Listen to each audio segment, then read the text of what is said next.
வணக்கம் ஜோதிட நண்பர்களே. ஏற்கனவே ராசியை பற்றின முழு விவரங்களையும் பார்த்தாச்சு. அதாவது ஒவ்வொரு ராசிக்குமே என்ன மாதிரியான குணாதிசயங்கள் இருக்கும், எந்த மாதிரியான வாழ்க்கை அமைப்பு இருக்கும், என்ன மாதிரியான உறவு முறைகள் இருக்கும் அப்படின்னு விளக்கமாகவே பார்த்தாச்சு. அதே போல் லக்ன விவரங்களையும் பார்த்தாச்சு. ராசி அமைப்பை போலவே லக்னத்திற்கும் ஒவ்வொரு விஷயங்களும் எப்படி இருக்கும் அப்படின்னு தனித்தனியாகவே சொல்லியிருக்கும். பார்க்காதவங்க டிஸ்கிரிப்ஷனில் லிங்க் இருக்கும், செக் பண்ணி பாருங்கள்.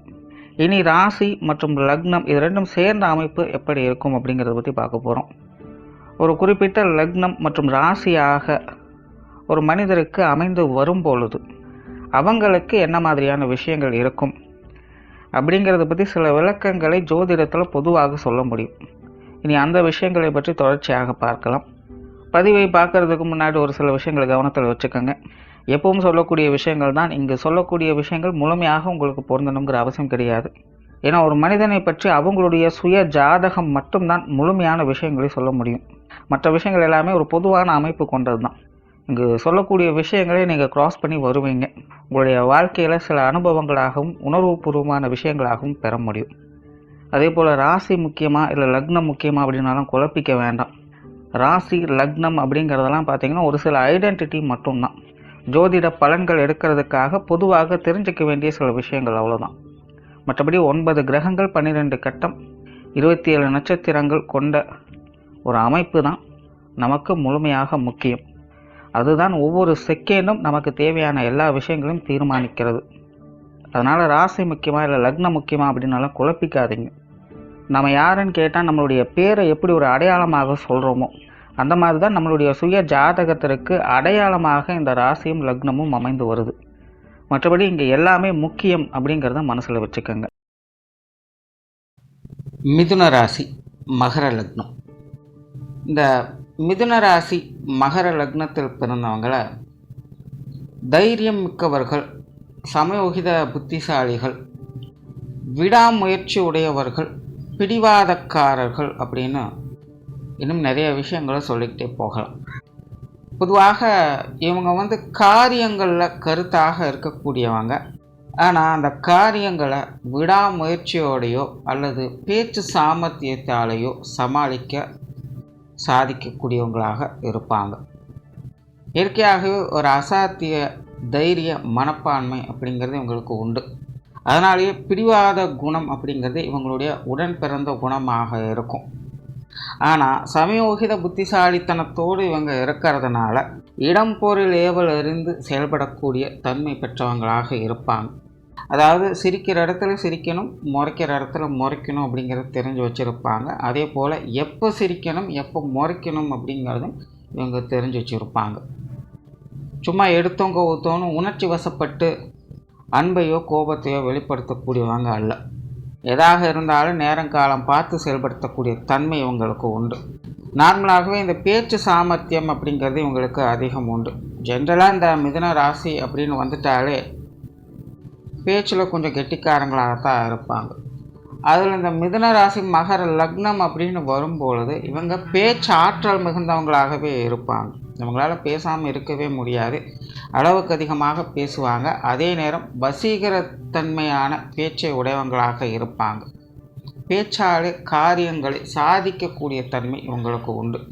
இவங்க நினச்சாங்க அப்படின்னா கோபமாக இருக்கக்கூடியவங்களை குணமாக மாற்றவும் முடியும், குணமாக இருக்கக்கூடியவங்களை கோவப்பட வைக்கவும் முடியும். அந்த அளவுக்கு இவங்களுக்கு பேச்சு சாமர்த்தியம், பேச்சில் திறமை அப்படிங்கிறது உண்டு. பட் ஜென்ரலாகவே இந்த மிதுன ராசி மகர லக்னம் அப்படிங்கிறது நட்பை அதிகம் விரும்பக்கூடியவங்களாகத்தான் இருப்பாங்க. உங்களுடைய வாழ்க்கையில் நண்பர்களை சேகரிக்கணும் அப்படிங்கிற ஆவல் அதிகமாக இருக்கும். கடைசிக்கு உண்மையான ஒரு 4 பேரையாவது ஒரு நண்பர்களாக நம்ம வச்சுக்கணும் அப்படிங்கிறதுல இவங்களுக்கு ஈடுபாடுகள் இருக்கும். அதனால் இயற்கையாகவே இவங்க நட்பை போற்றக்கூடியவங்களாக இருப்பாங்க, நட்பை வளர்க்கக்கூடியவங்களாக இருப்பாங்க, நண்பர்களுக்காக எதையும் செய்யக்கூடிய குணம் படைத்தவங்களாக இருப்பாங்க, நண்பர்களுக்கு உறுதுணையாக இருக்கக்கூடியவங்களாக இருப்பாங்க. இந்த மாதிரி நட்பு சம்பந்தப்பட்ட விஷயங்களில் அதிக ஈடுபாடுகள் இவங்களுக்கு இருக்கும். அதே போல் வேலை சார்ந்த விஷயங்களில் தீவிர மனப்பான்மை உடையவங்க. முதல்ல ஜோலியை பாரு அப்புறம் ஜாலியை பாரு அப்படிங்கிறதான் இவங்களுடைய தத்துவமாகவே இருக்கும். அதனால் இவங்களுடைய வாழ்க்கை நிலையை பார்த்தீங்கன்னா ஒரு வயது வரைக்கும் விளையாட்டுத்தன்மையோடு இருப்பாங்க. ஒரு குறிப்பிட்ட வயதுக்கு மேலே பொருளாதாரம் வேலை சம்பந்தப்பட்ட விஷயங்கள் மட்டும்தான் இவங்களுடைய முழுமையான வாழ்க்கையாகவே மாற ஆரம்பிச்சிடும்.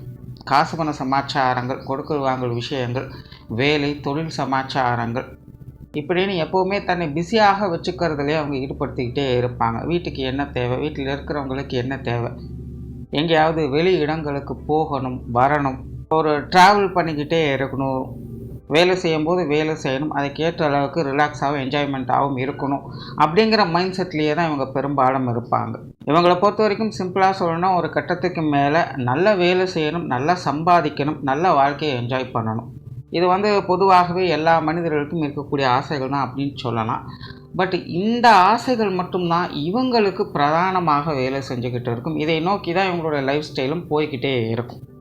மற்ற ராசி லக்னக்காரங்களுக்கெல்லாம் நடக்குமா நடக்காதா அப்படிங்கிறது தெரியாது. ஆனால் மிதுன ராசி இந்த மகர லக்னம் வரும்பொழுது இதை நோக்கி தான் உங்களுடைய வாழ்க்கை பயணம்ங்கிறதே போயிட்டுருக்கிறதுனால இவங்களோட வாழ்க்கையில் பெரும்பாலான பகுதி இது சார்ந்த விஷயங்களே தான் அமைஞ்சிருக்கும். வெளியே இருந்து பார்க்கக்கூடியவங்களே பார்த்திங்கன்னா அவங்களுக்கு என்ன நல்லா வேலை செய்கிறாங்க, நல்லா சம்பாதிக்கிறாங்க, நல்லா ஊர் சுற்றுறாங்க, நல்ல வசதி வாய்ப்போடு இருக்கிறாங்க அப்படிங்கிற மாதிரி தான் தெரியும். ஏதோ ஒரு வகையில் எல்லாமே இவங்களுக்கு தானாக அமையக்கூடிய தன்மைகள் அப்படிங்கிறது உண்டு. இங்கே ஒரு விஷயத்தை குறிப்பிடவும் செய்யணும். சுய ஜாதக அடிப்படையில் கிரகங்கள் சாதகமாக இருக்கும் பட்சத்தில் இந்த மாதிரியான விஷயங்களாக முன்னாடி சொன்ன அனைத்து விஷயங்களுமே பார்த்திங்கன்னா இவங்களுக்கு முழுமையாக நல்ல விஷயங்களாக இவங்களுக்கு அமையச் செய்யும். அதாவது கஷ்டப்படுவாங்க ஆரம்பத்தில், அதுக்காக முயற்சி செய்வாங்க. ஆனால் அவங்களோட முயற்சிகள் அவங்களுக்கு கைகூட ஆரம்பிச்சிடும். ரொம்ப பெரிய அளவில் எதையும் செய்து கொடுக்கல அப்படின்னாலும் கூட குறை வைக்காத அளவுக்கு மற்றவங்க பார்த்து பொறாமைப்படக்கூடிய வகையில் அவங்களுடைய முயற்சிகளுக்கு இது சார்ந்த விஷயங்கள்ல அவங்களுக்கு நன்மைகளை கொடுத்து கொண்டு தான் இருக்கும்.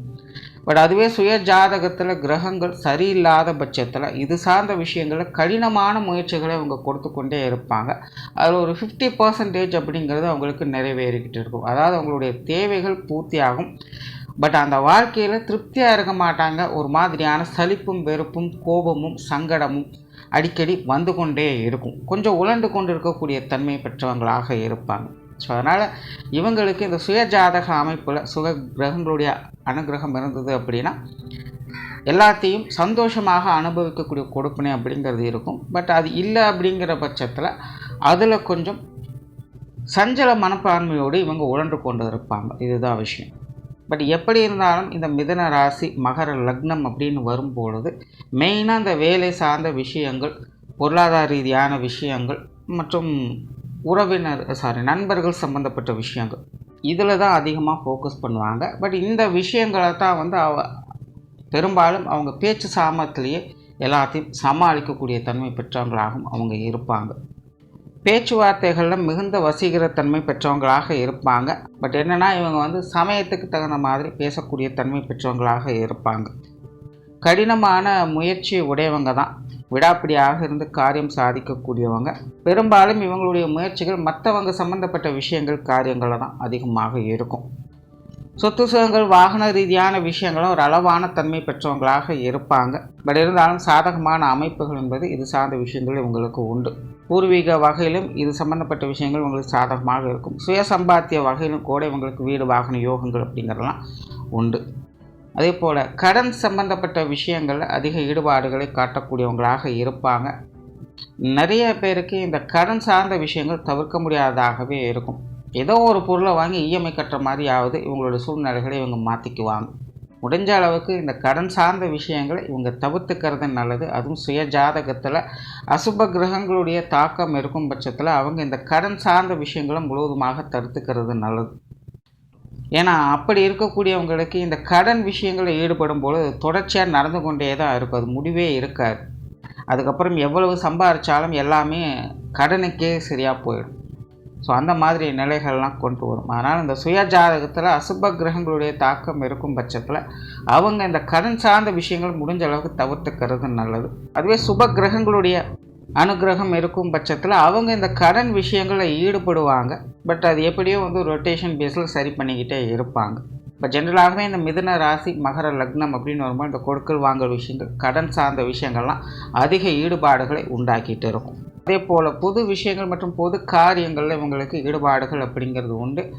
பட் அந்த விஷயங்களில் கொஞ்சம் அதிக செலவுகள் விரயங்கள் அப்படிங்கிறதும் இருக்கும். நார்மலாகவே இவங்களுக்கு கொஞ்சம் ஊர் சுற்றக்கூடிய இயல்பு அப்படிங்கிறது உண்டு. நண்பர்களோடு சேர்ந்து வெளியில் போகிறது, இல்லை ஜஸ்ட் டைம் பாஸ்க்காவது எங்கேயாவது ஒரு சின்ன ரவுண்டு போயிட்டு வரலாம் அப்படிங்கிற மாதிரி போயிட்டு வரக்கூடிய நிலைகள், ஏதோ ஒரு வகையில் ட்ராவல் பண்ணிக்கிட்டே இருக்கணும், புதிய இடங்களுக்கு போய்கிட்டே இருக்கணும் அப்படிங்கிற மாதிரியான சிந்தனை உடையவங்க தான். வெளி இடங்களுக்கு போனாலே செலவு செய்யாமல் இவங்களால் இருக்கவே முடியாது. ஏதோ ஒரு வகையில் விரயம் ஆகிக்கொண்டே தான் இருக்கும். அந்த வகையில் இந்த பொது விஷயங்கள் மற்றும் பொது காரியங்கள் ஈடுபாடுகள் அப்படிங்கிறது இருக்கும். பட் அது சார்ந்த விஷயங்கள் நிறைய விரயங்கள், அலைச்சல்கள் அப்படிங்கிறது இவங்களுக்கு உண்டு. ஆன்மீக ரீதியான விஷயங்களில் சாதகமான தன்மைகள் இருக்கும். பெரும்பாலும் இந்த மிதுன ராசி மகர லக்னத்தில் பிறக்கக்கூடியவங்க ஆன்மீக விஷயங்களில் ஒரு அளவான ஈடுபாடுகளை காட்டக்கூடியவங்களாகத்தான் இருப்பாங்க. அதாவது ஜென்ரலான விஷயங்களாக இருக்கும். ரொம்பவுமே அதுக்குள்ளே மூழ்கக்கூடியவங்களும் அல்ல, அதுக்காக ரொம்பவுமே எதையுமே கண்டு கொள்ளாமல் இருக்கக்கூடியவங்களும் அல்ல. அதாவது சும்மா ஜஸ்ட்டு கடவுள் நம்பிக்கை அப்படிங்கிறது இருக்கும். கோயிலுக்கு போவாங்க, சாமி கும்பிடுவாங்க, நல்ல நாள் கெட்ட நாள் பார்த்து எல்லா விஷயங்களும் செஞ்சுட்டும் வருவாங்க, அவ்வளோதான். மற்றபடி இப்படித்தான் இருக்கணும், அப்படித்தான் இருக்கணும், இது செய்யக்கூடாது, அது செய்யக்கூடாது அப்படின்னு அதுக்குள்ளேயே மூழ்கி இருக்கக்கூடியவங்க இல்லை. அதனால் இந்த ஆன்மீக ரீதியான விஷயங்கள், ஆன்மீக ரீதியான வாழ்க்கை முறைகளில் ஒரு அளவான ஈடுபாடுகளை காட்டக்கூடியவங்க. இன்னொரு விஷயம், பிரயாண பிரியர்கள். ஆரம்பத்தில் சொன்ன மாதிரி இவங்களுக்கு நிறைய வெளி இடங்களுக்கு போய் வரணுங்கிற எதிர்பார்ப்புகள் அதிகமாக இருக்கும். அதாவது இவங்க இயற்கையாகவே கடினமாக வேலை செய்யக்கூடிய இயல்பு இருக்கும். ஆனால் அதுக்கு ஏற்ற அளவுக்கு ரிலாக்ஸேஷனும் என்டர்டெயின்மெண்ட்டும் இருக்கணும் அப்படின்னு எதிர்பார்க்கக்கூடியவங்க. பட் அதுலேயுமே ஒரு அளவான ஈடுபாடுகள், ரொம்பவுமே என்டர்டெயின்மெண்ட்டுக்குள்ளேயே மூழ்கி இருக்கக்கூடியவங்க அல்ல. ரொம்ப வேலை செஞ்சுருக்கோம், கொஞ்சம் ரெஸ்ட்லெஸ்ஸாக இருக்குது, ரெஸ்ட் எடுப்போம். வாரத்தில் 6 நாளும் வேலை செஞ்சுட்ருக்கோம், ஒரு நாள் ஃப்ரீயாக இருக்கலாம் அப்படிங்கிற மாதிரியான மைண்ட் செட் தான் இருக்கும். ஸோ வாரத்துக்கு ஒரு நாளோ மாதத்துக்கு ஒரு நாளோ எங்கேயாவது சும்மா ஜஸ்ட் என்டர்டெயின்மெண்ட்டுக்காக வெளியில் போயிட்டு வரலாம் அப்படிங்கிற மாதிரியான மைண்ட் செட் இவங்களுக்கு இருக்கும். ஸோ எப்போவுமே இந்த பிரயாண விஷயங்களில் ஈடுபாடுகள் காட்டக்கூடியவங்க ஒரு அளவான ஈடுபாடுகளை காட்டி கழிப்புகள் பெறக்கூடிய தன்மை உங்களுக்கு உண்டு. காரியங்கள் மற்றும் செயல்பாடுகள் வகையில் நிதான மனப்பான்மை பெற்றவங்களாக இருப்பாங்க. பெரும்பாலும் இவங்க அவசரக்காரங்க தான். ஆனால் காரியத்தில் ஈடுபடும் பொழுது இவங்க எடுத்த கோத்தனை எதையும் செய்ய முடியாது. ஸ்டெப் பை ஸ்டெப் ப்ராசஸாக தான் இவங்க போவாங்க. எல்லாமே ஒரு லாங் டேர்ம் ப்ராஜெக்ட் மாதிரி தான் இருக்கும். இன்றைக்கி ஒரு விஷயத்தை செய்கிறோம், நாளைக்கு அதோட ரிசல்ட் வரணும் அப்படிங்கிறதெல்லாம் கிடையாது. இன்றைக்கி செய்கிறோம் அப்படின்னா ஒரு 4-5 வருஷம் கழித்து தான் ஒரு ரிசல்ட்டே பார்க்குற மாதிரி இருக்கும். ஸோ அந்த மாதிரியான காரியங்களை தான் இவங்க பெரும்பாலும் ஈடுபட்டு வரவும் செய்வாங்க. அதனால் இவங்களுடைய காரியங்களில் பெரும்பாலும் நிதானத்தன்மை அப்படிங்கிறது அளவுக்கு அதிகமாக இருக்கும். குடும்ப விஷயங்கள், காரியங்களில் ஈடுபாடுகள் காட்டக்கூடியவங்க தான். இயல்பாகவே இவங்களுக்கு குடும்பத்தில் பிரியம் அப்படிங்கிறது அதிகமாக இருக்கும். குடும்ப தேவைகளை பார்த்து பார்த்து செய்யக்கூடியவங்க. பட் இருந்தாலுமே குடும்ப வாழ்க்கையில் ஒரு விதமான சலிப்புகள் இவங்களுக்குள்ளே இருந்துக்கிட்டே தான் இருக்கும். என்ன செஞ்சாலும் இவங்க நம்மளை குறை சொல்லிக்கிட்டே தான் இருக்காங்களே அப்படின்னு இவங்க கொஞ்சம் புலம்பவும் செய்வாங்க. பட் இருந்தாலுமே குடும்பத்தை விட்டு கொடுக்காதவங்களாக இருப்பாங்க. எங்கேயுமே தன்னுடைய குடும்பத்தை பற்றி பெருமையாகவே பேசக்கூடியவங்களாகவும் இருப்பாங்க. உள்ளுக்குள்ளே 1000 பிரச்சனை இருந்தாலும் வெளியில் நம்மளை பற்றி 4 பேர் நல்ல விதமாக தான் நினைக்கணும் அப்படிங்கிற சூழ்நிலைகளை தான் இவங்க வச்சுப்பாங்க. ஸோ அந்த மாதிரி இயல்பாகவே உங்களுக்கு குடும்ப வாழ்க்கையில் ஈடுபாடுகள் இருக்கும். குடும்பத்தை விட்டு கொடுக்காதவங்களாக இருப்பாங்க. ஆனால் தனிப்பட்ட முறையில் இவங்களுக்கு குடும்பத்துக்குள்ளே கொஞ்சம் சலிப்புகள், வெறுப்புகள் அப்படிங்கிறது இருந்துக்கிட்டு தான் இருக்கும். அதே போல் குடும்ப உறவுகள் வகையில் கூட சாதகமான தன்மைகள் அப்படிங்கிறது உண்டு. பெற்றோர்கள் சம்பந்தப்பட்ட விஷயங்கள் இவங்க கொஞ்சம் சாதகமான நிலைகளே இருக்கும். பெற்றோர்களுடைய அரவணைப்புகளை பெற்றவங்களாகத்தான் இருப்பாங்க. அதாவது இவங்களுடைய வயது நிலைகளுக்கேற்ப பெற்றோர்களுடைய விஷயங்கள், காரியங்களில் சாதகமான தன்மைகள் அப்படிங்கிறது இருக்கும். பெரும்பாலும் இவங்களுடைய இல்லங்களில் தாயாரோட கை தான் கொஞ்சம் ஓங்கி இருக்கும். முக்கியமான குடும்ப விஷயங்கள், காரியங்கள்லாம் அவங்க சைடில் தான் எல்லாமே நடக்கும். இவங்களைப் போலவே இவங்களுடைய தாயாரும் பார்த்திங்கன்னா கொஞ்சம் பிடிவாதக்காரங்க தான். ஒரு விடாமுயற்சி உடையவங்க, ஒரு தைரியம், தன்னம்பிக்கையோடு செயல்படக்கூடியவங்க தான். பல விஷயங்கள், காரியங்கள் அவங்க மூலமாக தான் இவங்க கற்றுக்கொள்ளக்கூடியதாகவும் இருக்கும். இவங்களுடைய தந்தை பார்த்திங்கன்னா ஒரு புத்திசாலித்தனம் மிக்கவங்களாக இருப்பாங்க. அண்ட் இவங்களும் பார்த்திங்கன்னா காரியத்தில் கருத்தாக இருக்கக்கூடியவங்க. எப்போவுமே தன்னுடைய வேலை தான் முக்கியம், அதுக்கப்புறம் தான் குடும்பம் அப்படிங்கிற சூழ்நிலையை பார்ப்பாங்க. பெரும்பாலும் எங்களுடைய ஃபேமிலிக்கெல்லாம் பார்த்திங்கன்னா ஒரு பிஸ்னஸ் ஓரியன்டான விஷயங்கள் தான் அதிகமாக இருக்கும். எப்போவுமே இந்த காசு பண விஷயங்கள், வேலை சம்மந்தப்பட்ட விஷயங்கள் தான் அதிகமாக இருக்கும். எல்லாருமே ஏதோ ஒரு வேலையில், ஏதோ ஒரு காரியத்தில் பிஸியாக இருந்துக்கிட்டே இருப்பாங்க. அந்த வகையில் இவங்களுடைய தந்தையும் பார்த்திங்கன்னா எப்போவுமே தன்னுடைய காரியங்களுக்கு தான் முன்னுரிமை கொடுப்பாங்க. ஸோ இந்த மாதிரி பெற்றோர்களுடைய சில இயல்புகளை இவங்ககிட்ட முழுமையாக பார்க்கவும் முடியும். உடன்பிறப்புகள் சார்ந்த விஷயங்கள் இது ஓரளவுக்கு உங்களுக்கு சாதகமாகவே இருக்கும். பெரும்பாலும் உடன்பிறப்புகளோட ஒத்துழைப்புகள் கிடைக்கப்பெற்று வருவாங்க. கால நேரங்களுக்கு ஏற்ப சூழ்நிலைகளுக்கு ஏற்ப அவங்களுடைய அரவணைப்பு அப்படிங்கிறது எப்போவுமே இருந்துக்கிட்டு தான் இருக்கும். திருமண விஷயங்கள், கணவன் மனைவி உறவுகள் பெரும்பாலும் இவங்களுக்கு சாதகமான தன்மைகள் தான் இருக்கும். இவங்களுக்கு ஒத்துப்போகக்கூடிய வாழ்க்கை துணை கிடைக்கப்பெற்றவங்களாக இருப்பாங்க. இவங்களைப் போலவே இவங்களுடைய வாழ்க்கை துணையும் பார்த்திங்கன்னா வெளி இடங்களுக்கு போய் வரக்கூடிய விஷயங்களில் அதிக ஆர்வம் மிக்கவங்களாக இருப்பாங்க. உண்மையிலே இவங்க இளம் வயதுலேருந்தே நிறைய இடங்களுக்கு போய் வரக்கூடிய நிலைகளில் தான் இருப்பாங்க. ஏதோ ஒரு ட்ராவல் பண்ணிட்டு கொண்டே இருப்பாங்க. ஆனால் திருமணத்துக்கு பிறகு பார்த்திங்கன்னா இந்த ட்ராவல் அப்படிங்கிறது கம்பல்சரியாக மாறிடும். ஏதோ ஒரு இடங்களுக்கு கம்பல்சரியாக போயிட்டு வர மாதிரியே இருந்துக்கிட்டே இருக்கும். இவங்களைப் போலவே உங்களுடைய வாழ்க்கை துணையும் பார்த்திங்கன்னா இந்த உறவினர்கள், நண்பர்கள் சார்ந்த விஷயங்கள்லாம் கொஞ்சம் அதிக ஈடுபாடுகளை காட்டக்கூடியவங்களாக இருப்பாங்க. பட் ஒரே ஒரு விஷயம் என்னென்னா, இவங்க இந்த காசு பண விஷயங்கள், பொருளாதார நிலையில் முன்னேற்றம் பெறணும், சேமிக்கணும் அப்படிங்கிற நோக்கத்தில் எல்லா விஷயமும் செய்வாங்க. பட் அதுக்கு அப்படியே ஆப்போசிட்டாக இவங்களுடைய வாழ்க்கை துணை இருப்பாங்க. அவங்கள பொறுத்த வரைக்கும் என்டர்டெயின்மெண்ட் இருக்கணும், நல்லா ஜாலியாக செலவு பண்ணி ஊர் சுற்றணும் அப்படிங்கிற நினப்பு தான் அதிகமாக இருக்கும். இல்லைனா ஏதோ ஒரு வகையில் அவங்களுக்கு விரயமாகிக்கொண்டே இருக்கும். வாழ்க்கை துணையின் வகையில் செலவுகள், விரயங்கள் அப்படிங்கிறது தவிர்க்க முடியாததாக இருக்கும். அதாவது அவங்களாகவே அதில் ஈடுபாடு இல்லை அப்படிங்கிற பட்சத்திலும் கூட ஏதோ ஒரு வகையில் அந்த விரயங்கள், செலவுகள் தவிர்க்க முடியாத வகையில் அவங்க மூலமாக வந்து கொண்டே இருக்கும். இந்த ஒரு விஷயம் மட்டும்தான். மற்றபடி கணவன் மனைவி உறவுகளுக்குள்ள இவங்களுக்கு பெரும்பாலும் சாதகமான அமைப்புகள் தான் உண்டு. காதல் சம்பந்தப்பட்ட விஷயங்கள் கூட இவங்களுக்கு ஓரளவுக்கு கைகூடிய வரும்.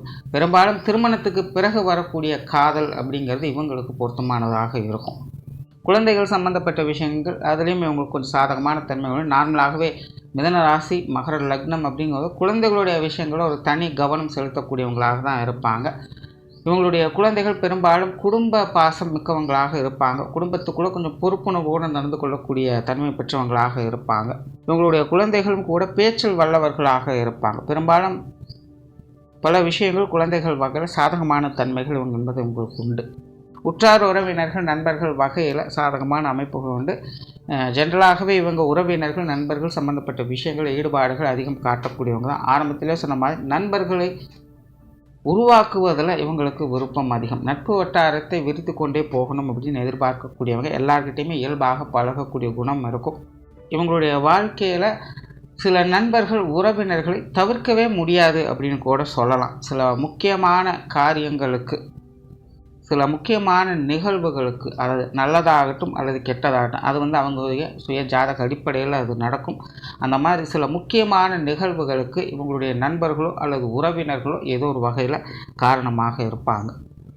தொழில், வேலை, உத்தியோகம் சார்ந்த விஷயங்கள் சாதகமான தன்மைகள் தான் இருக்கும். ஆரம்பத்தில் சொன்ன மாதிரி இவங்க எப்போவுமே வேலை சம்மந்தப்பட்ட விஷயங்களை தான் அதிக கவனம் செலுத்தக்கூடியவங்களாக இருப்பாங்க. பெரும்பாலும் இவங்களுக்கு இந்த சுயத்தொழில் சார்ந்த விஷயங்களும் ஈடுபாடுகள் இருக்கும். வேலை சம்பந்தப்பட்ட விஷயங்களும் ஆர்வம் காட்டக்கூடியவங்க தான். எல்லாமே இவங்களுக்கு பொருத்தமான விஷயமாகத்தான் இருக்கும். சூழ்நிலை சந்தர்ப்பங்களுக்கு தகுந்த மாதிரி எல்லா விஷயங்களுமே தகவமைத்து கொண்டு செயல்படக்கூடிய தன்மை பெற்றவங்களாக இருப்பாங்க. பட் எல்லாமே கொஞ்சம் ஸ்லோ ப்ராசஸாக இருக்கும். எடுத்தவங்க தானே எதையும் செய்ய முடியாது, அந்த ஒரு விஷயம் மட்டும்தான். மற்றபடி தொழில், வேலை, உத்தியோகம் சார்ந்த விஷயங்கள் சாதகமான தன்மை என்பது உங்களுக்கு உண்டு. வெளியூர் மற்றும் வெளிநாடு சம்பந்தப்பட்ட விஷயங்கள் அளவான ஈடுபாடுகள் இருக்கும். அது சார்ந்த விஷயங்களில் கூட சில சாதகமான அமைப்புகளை இவங்களால் பார்க்க முடியும். ஸோ ஓவராலாகவே இந்த மிதுன ராசி, மகர லக்னம் என்பது அந்தந்த காலகட்டங்களுக்கு ஏற்ப ஒரு மாடர்ன் லைஃபுக்கு ஏற்ற வாழ்க்கை வாழக்கூடிய தன்மை பெற்றவங்களாக இருப்பாங்க. சுய ஜாதகம் நல்லபடியாக இருக்கும் பட்சத்தில் ஒரு நல்ல ஆடம்பரமான வாழ்க்கை உங்களுக்கு கிடைக்கப்பெறும். இல்லாத பட்சத்தில் அது கிடைக்கப்பெறும், ஆனால் நிம்மதி இருக்காது. அதுக்குள்ளே உருண்டு கொண்டு இருக்கக்கூடியவங்களாக இருப்பாங்க. நன்றி, வணக்கம், வாழ்க வளமுடன்.